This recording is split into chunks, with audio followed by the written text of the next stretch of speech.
Good morning to all of you. Shri Shyam institute of education की online classes में आपका फिर से एक बार हार्दिक अभिनंदन करता हूँ। मैं अशोक कुमार आज हिंदी साहित्य में आप सभी विद्यार्थियों को आधुनिक काल या गद्य काल के बारे में बताऊंगा। आधुनिक काल के हिंदी साहित्य लेखन में आचार्य रामचंद्र शुक्ल ने हिंदी साहित्य को चार भागों में विभाजित किया था। आदिकाल या वीरगाथा काल, जिसका समय उन्होंने बताया था 1050 विक्रमी संवत से लेकर 1375 विक्रमी संवत तक, और उसके बाद पूर्व मध्यकाल या भक्ति काल का समय निर्धारण आचार्य रामचंद्र शुक्ल ने 1375 विक्रमी संवत से 1700 विक्रमी संवत तक का समय बताया था, जिसमें उन्होंने अलग अलग भक्ति काल से संबंधित जो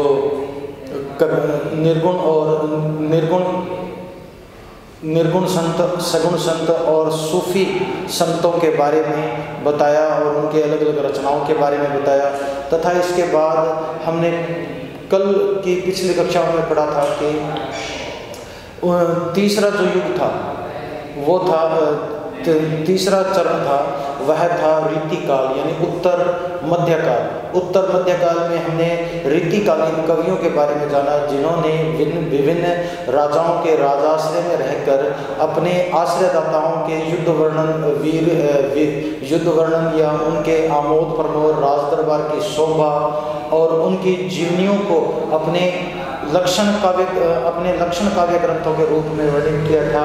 राधा कृष्ण के उपमानों को राजा और उनकी रानियों या स्त्री पात्रों को राधा और कृष्ण और राधा का रूप देकर उन पर लक्षण काव्य ग्रंथों की रचना की। लक्षण काव्य ग्रंथों में उन्होंने अनेक प्रकार के काव्यांगों का, जैसे कि छंद, रस, अलंकार, शब्द शक्ति, मुहावरों का और जो काव्य विधान है, भाषा काव्य सौष्ठव है, इन सभी का उन्होंने अपने काव्य के लक्षण ग्रंथों के रूप में दर्शाया था। तो उसमें रीतिकाल में हमने पढ़ा था कि 3 प्रकार के जो रीतिकालीन कवि थे, उनमें पहले थे रीतिबद्ध कवि, जिन्होंने संस्कृत काव्य परंपरा के अनुसार विभिन्न काव्यांगों के अंतर्गत ही अपने काव्यों की रचना की थी। छंद रस अलंकार, शब्द शक्ति और अन्य नायक नायिका भेद, ऋतु वर्णन, 12 मासा वर्णन के अंतर्गत उन्होंने अपने काव्य की रचना की। राधा और कृष्ण के प्रेम लीला प्रसंगों के माध्यम से उन्होंने अपने राजा और रानी आश्रयदाता के लिए आमोद प्रमोद के और दोहे लिखे थे। फिर थे रीतिमुक्त कवि। ये वे कवि थे जिन्होंने परंपरागत संस्कृत काव्यों की परिपाटी को यानी रीति परिपाटी को छोड़कर स्वच्छंद रचनाएं लिखी थी। और तीसरे थे रीति सिद्ध कवि, जिनमें बिहारी कवि है जो मुख्य रूप से आते हैं। बिहारी में इस कालखंड बिहारी वृंद हैं, तो इन्होंने समय काल की जो समय और उस रीतिकालीन यानी राजसी वैभव को अनदेखा करके, राजसी वैभव को उन्होंने अनदेखा किया और अनदेखा करके फिर अपने काव्य में उन्होंने विभिन्न लक्षण काव्य ग्रंथों की बजाय स्वच्छंद रचनाएं लिखी। लेकिन फिर भी उसमें कुछ समय और स्थान के कारण, समय देश काल स्थान के कारण उनके काव्य में रीतियां हैं वो अपने आप सिद्ध होती चली गईं, जिनमें हम आगे पढ़ते हैं कि नामकरण, आधुनिक काल का नामकरण अलग अलग कवियों के मतानुसार अलग अलग है, जिनमें आचार्य रामचंद्र शुक्ल ने आधुनिक काल को गद्य काल कह के बुलाया, तथा मिश्र बंधुओं ने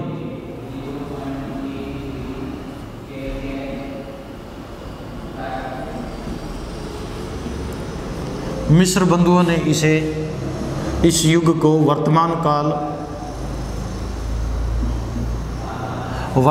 मिश्र बंधुओं ने इसे वर्तमान काल कहा।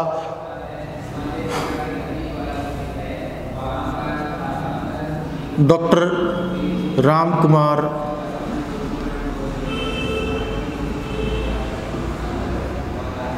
रामकुमार वर्मा तथा डॉक्टर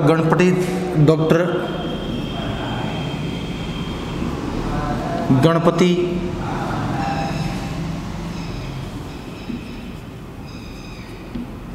चंद्रगुप्त के अनुसार यह आधुनिक काल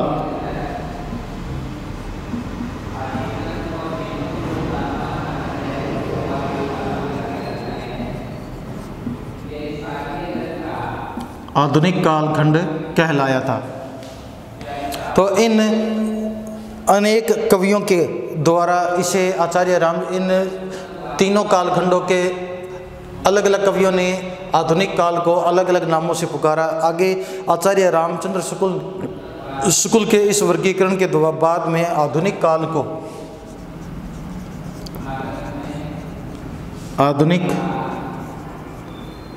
को डॉक्टर गणपति चंद्र ने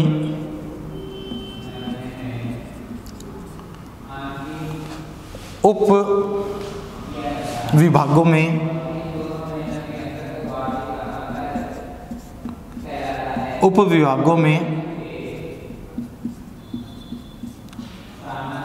बांटा था, जिनमें पहला था भारतेंदु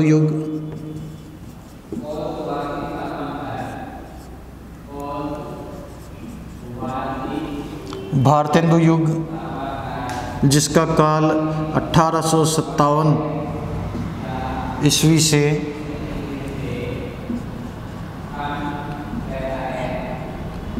1900 ईस्वी तक। इसके बाद में दूसरा था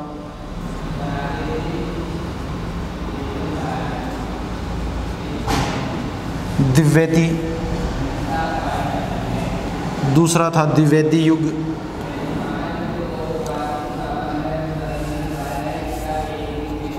तीसरा था छायावादी युग या छायावाद युग। द्विवेदी युग का भारतेंदु युग के प्रमुख कवि और भारतेंदु युग के जो प्रणेता थे वो भारतेंदु हरिश्चंद्र कवि थे, और द्विवेदी युग के सूत्रपात करता डॉक्टर हजारी प्रसाद द्विवेदी ने 1906 में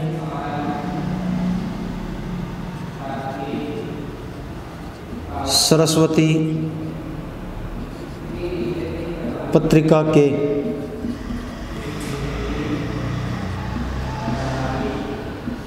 संपादन से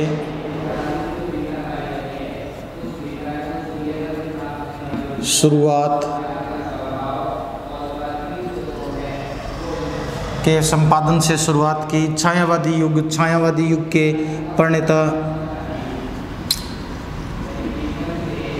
जयशंकर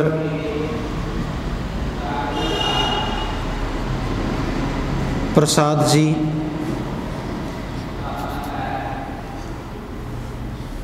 और इस युग के प्रमुख कवि थे सुमित्रा नंदन पंत, सूर्यकांत त्रिपाठी, निराला, जयशंकर प्रसाद और महादेवी वर्मा। ये इस युग के चार प्रमुख व आधार स्तंभ थे। फिर इसके बाद में चौथा युग था, वह था प्रगतिवादी कविता का युग।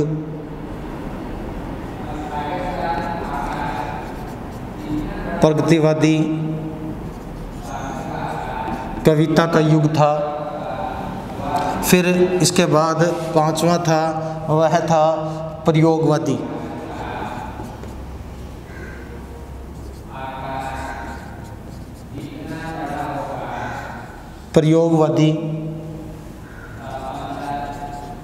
प्रगतिवादी युग था, वह कार्ल मार्क्स, कार्ल मार्क्स के क्रांतिकारी विचारों से प्रभावित युग था, जिसमें दलित और शोषित वर्ग, निम्न वर्ग के जो विडंबनाएं थीं, उन पर होने वाले अत्याचार और शोषणों पर लिखा गया काव्य प्रगतिवादी काव्य था, जिसमें पूंजीपति शोषक समाज की भर्त्सना कवियों ने की थी। और यह पश्चिम की रूसी क्रांति से यूरोपीय और अमेरिकी क्रांतियों से प्रभावित थी। प्रगतिवादी क्रांति, प्रयोगवादी क्रांति में जो प्राकृतिक उपमान थे, उनमें जो परंपरागत उपमान चले आ रहे थे, राधा कृष्ण और अन्य जो भारतेंदु युग से लगातार संस्कृत उपमान चले आ रहे थे, सूर्य चंद्रमा और राधा कृष्ण और अन्य अलंकार या उपमान थे, उनको छोड़कर नवीन उपमानों का सृजन करके प्रयोगवादी कविताएं लिखी गई थी। इसके अंदर हम आगे पढ़ेंगे कि इस युग की, आधुनिक युग का जो सूत्रपात हुआ वह किन कारणों से हुआ। आचार्य रामचंद्र शुक्ल ने हिंदी साहित्य के इतिहास को हिंदी साहित्य के इतिहास के चतुर्थ कालखंड को गद्य की प्रमुख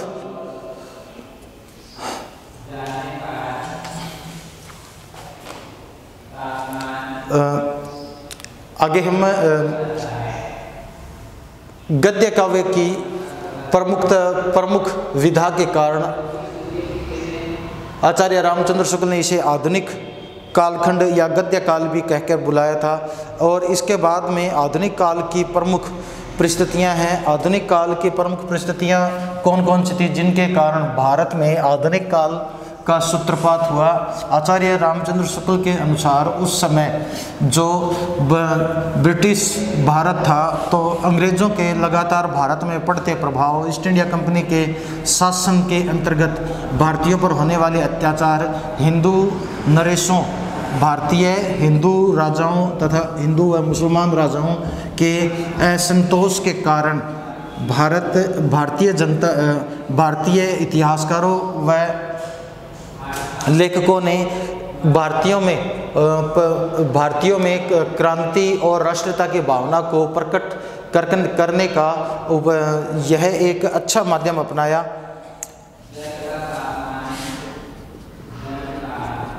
आधुनिक काल की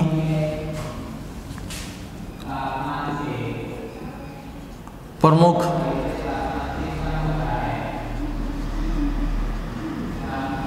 आधुनिक काल की प्रमुख परिस्थितियों के अंतर्गत हम पढ़ते हैं तो सबसे पहले आती है राजनीतिक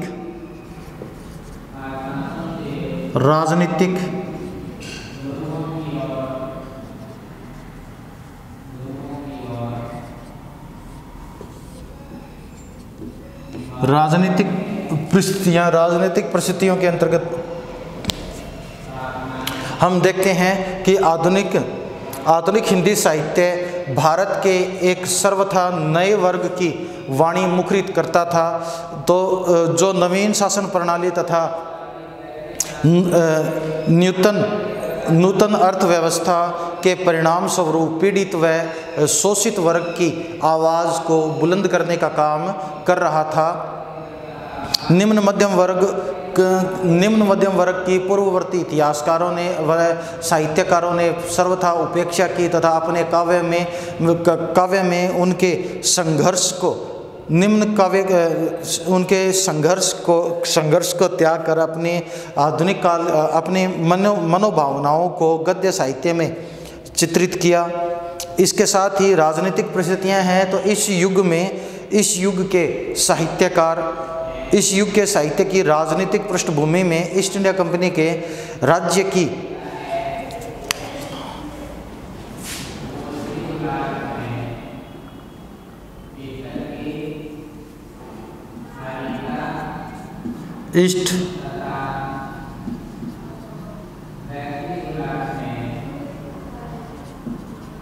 ईस्ट इंडिया कंपनी की स्थापना भारत में अंग्रेज़ों के बढ़ते प्रभाव के कारण और मुग़ल सत्ता के विनाश हो जाने और हिंदू राजाओं के आपसी मतभेदों के कारण भारत में अंग्रेज़ों का शासन लगातार बढ़ता चला गया और अंग्रेज़ों ने अपने व्यापारिक शक्तियों को केंद्रित करके भारत में अब अपना शासन प्रारंभ कर दिया था। ईस्ट इंडिया कंपनी की शुरुआत हुई 1857 ईस्वी की क्रांति पहला स्वाधीनता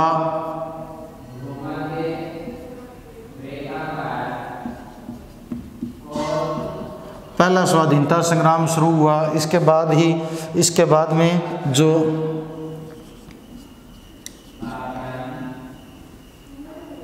Indian national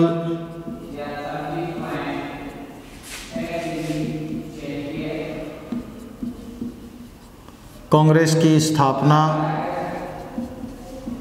Indian national Congress की स्थापना हुई इंग्लैंड। इसके बाद में मार्लिमेंटो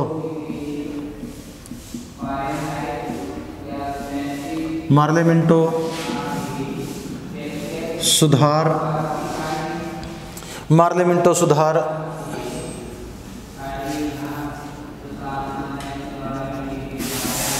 द्वारा भारत में सांप्रदायिक निर्वाचन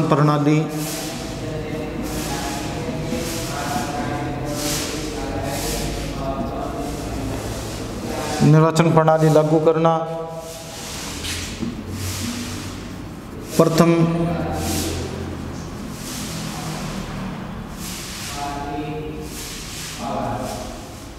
विश्व युद्ध आदि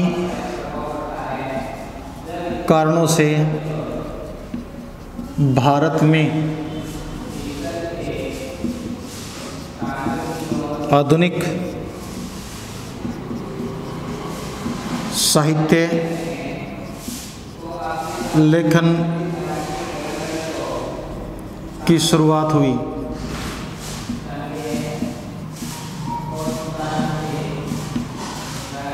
इसके बाद में दूसरा था कि अगला हम इसमें पढ़ते हैं, आगे इसमें है कि आधुनिक काल इन सभी राजनीतिक परिस्थितियों के से प्रभावित था। इसमें नव जागरण काल व राष्ट्रीय चेतना का प्रभाव स्पष्ट रूप से दिखाई देता था। अतः आधुनिक काल के काव्य का उन्मेष भारत में ब्रिटिश राज्य की राजनीतिक परिस्थितियों व स्वतंत्रता प्राप्ति की उत्कृष्ट इच्छा से प्रभावित था।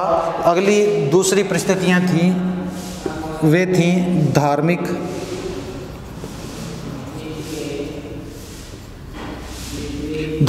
एवं सामाजिक।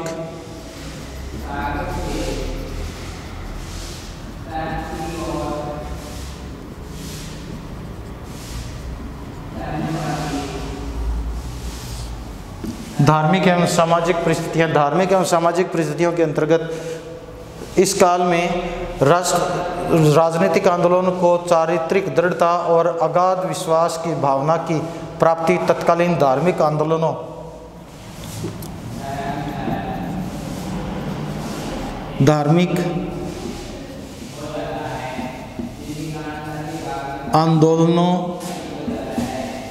एवं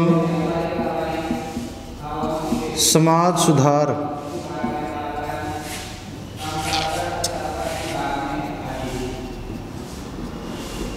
आंदोलनों से भारत में राष्ट्रीय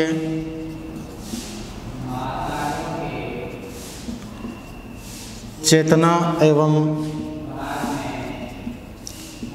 प्राचीन भारतीय इतिहास के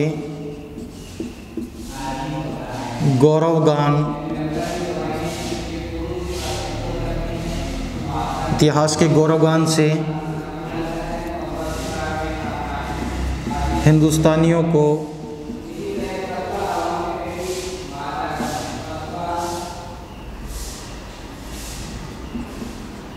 परिचित करवाया गया। इसके बाद में जो इन आंदोलनों में प्रमुख आंदोलन थे वे थे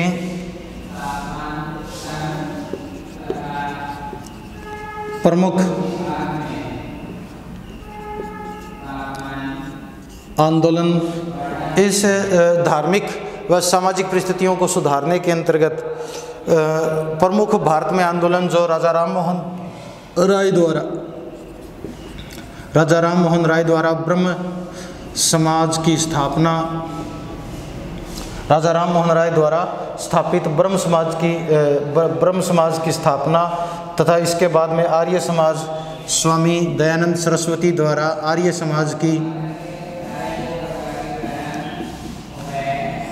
समाज की स्थापना तथा ईश्वरचंद्र विद्यासागर द्वारा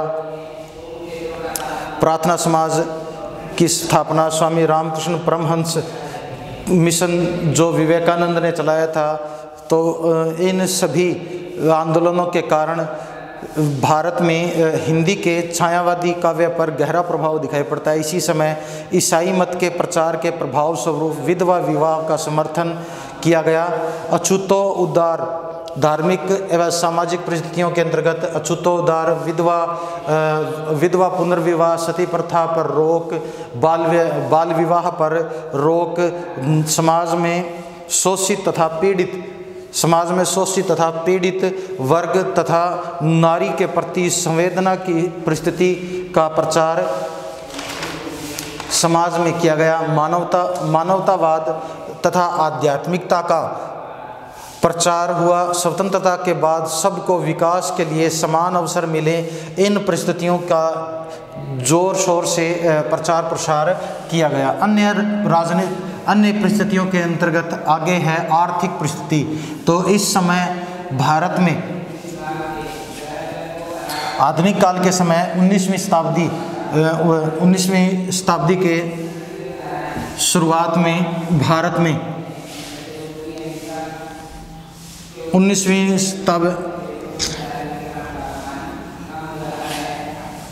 शताब्दी के उत्तरार्ध में भारत में लगातार ब्रिटिश शासन की दमनकारी नीतियों और किसानों, गरीबों और मजदूर वर्ग पर बढ़ते अत्याचार, लगातार बढ़ते करों के कारण भारतीय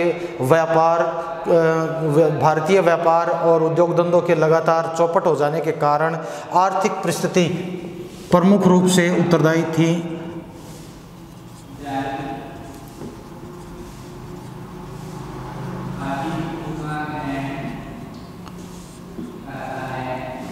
भारत से अंग्रेज व्यापारी भारत से सस्ती दरों पर सामान खरीदते, सस्ती दरों पर कच्चे उत्पाद खरीद कर इंग्लैंड ले जाते और वहाँ मैनचेस्टर से बना हुआ कपड़ा और तैयार माल भारत में लाकर ऊंची दरों पर बेचते, जिसके कारण भारतीय जो खाद्य उद्योग है, रेशम उद्योग है, वे सब लगातार चौपट होते जा रहे थे। मिर्च मसालों का दाम भी गिर जाने के कारण भारतीय जो लघु व्यापारी है, घरेलू उद्योग धंधे हैं, कल कारखाने हैं, वे लगातार ठप होते जा रहे थे।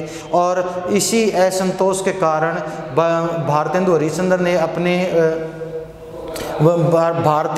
अपने काव्य में कहा था कि अंग्रेज राज सुख साज सजे पे धन विदेश चली जाई, यह इस पे खुमारी। अर्थात विदेश इस अंग्रेजों ने अपने समर्थकों को ऊंची जागीरें और ईस्ट इंडिया कंपनी में बड़े पदों पर आसन देकर, बड़ी बड़ी उपाधियां देकर धनवान और धनवान बना दिया था तथा किसानों पर लगान आदि करों का बोझ बढ़ते जाने के कारण वे लगातार और गरीब होते जा रहे थे। मुंशी प्रेमचंद का गद्य साहित्य है, वह लगातार इस कालखंड में किसानों, गरीबों और मजदूरों की विषमताओं को प्रकट करता नजर आता है। इसके बाद में चौथा है साहित्यिक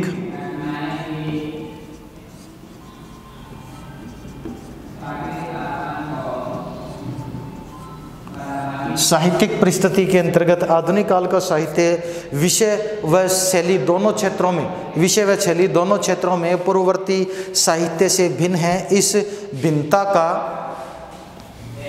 इस भिन्नता का प्रमुख कारण था कि इस समय अंग्रेज भारत आधुनिक काल के समय में 1920 संवत व वर्तमान जो 19वीं शताब्दी के शुरुआत में और आगे का जो समय था उस समय भारत में लगातार अंग्रेज़ों ने अपनी अंग्रेज़ विरोधी नीतियाँ कांग्रेस कमेटी है उसके द्वारा अपनाई गई। अनेक जो सामाजिक संगठन थे, धार्मिक संगठन थे, उन्होंने अंग्रेजी नीतियों का लगातार विरोध किया और विरोधों के कारण उस साहित्य में भी उनका राजनीतिक, सामाजिक, धार्मिक और आर्थिक चेतना साहित्यकारों ने लगातार लोगों को दी। इस दशा में बाहरी संपर्क तथा विभिन्न साहित्य के प्रभावों का ही महत्वपूर्ण योगदान रहा, जो अब सहस्त्र झोपड़ियों में आकर जनता को सुख दुख की बातें कहना लगा था। पश्चिमी देशों में अमेरिका, इंग्लैंड और अन्य देशों में होने वाली क्रांतियाँ, रूस में होने वाली क्रांति, जो क्रांतिकारियों के मुसोलिनी, लेनिन और जो कार्ल मार्क्स है, और जो अमेरिकी क्रांति थी, तो उन क्रांतिकारियों के साहित्य लगातार भारत में पढ़े लिखे वर्ग द्वारा पढ़े जाने लगे और भारत में भी क्रांति का स्वर जोर शोर से उठने लगा।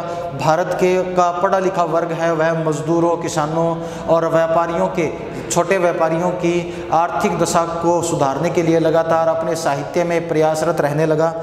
रीतिकाल, भाषा और भावशैली सब कुछ रूढ़िग्रस्त थी, जो कि बदलते हुए आधुनिक युग की आवश्यकताओं के अनुकूल नहीं थी। इसलिए आधुनिक हिंदी साहित्य में इन सभी क्षेत्रों में महत्वपूर्ण परिवर्तन हुए। भारतेंदु युग आधुनिक हिंदी साहित्य का प्रवेश द्वार कहलाता है। आधुनिक भारतेंदु युग है हिंदी साहित्य का आधुनिक प्रवेश द्वार कहलाता है। इसमें काफ़ी सीमा तक हिंदी साहित्य का निर्माण किया गया। भारतेंदु उस समय अंग्रेजी राज की प्रशंसा के साथ साथ भारतीयों में देशभक्ति की भावना को भी बढ़ते नजर आते थे। भारतेंदु युग का साहित्य हिंदी के विकास क्रम को स्वाभाविक रूप से आगे बढ़ाने में सक्षम था, लेकिन पुरानी परंपराओं और मर्यादाओं की रक्षा करते हुए उन्होंने हिंदी साहित्य की रचना की थी। द्विवेदी युग के साहित्य में विषयगत व कलागत परिवर्तन होने शुरू हुए।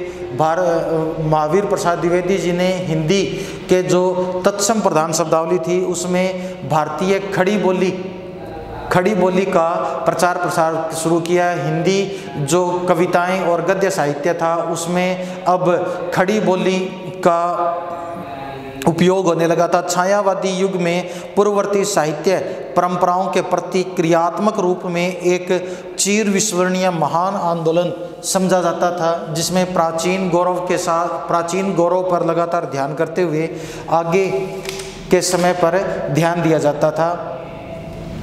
उसके बाद में अब आगे है भारतेंदु युग की प्रमुख विशेषताएं।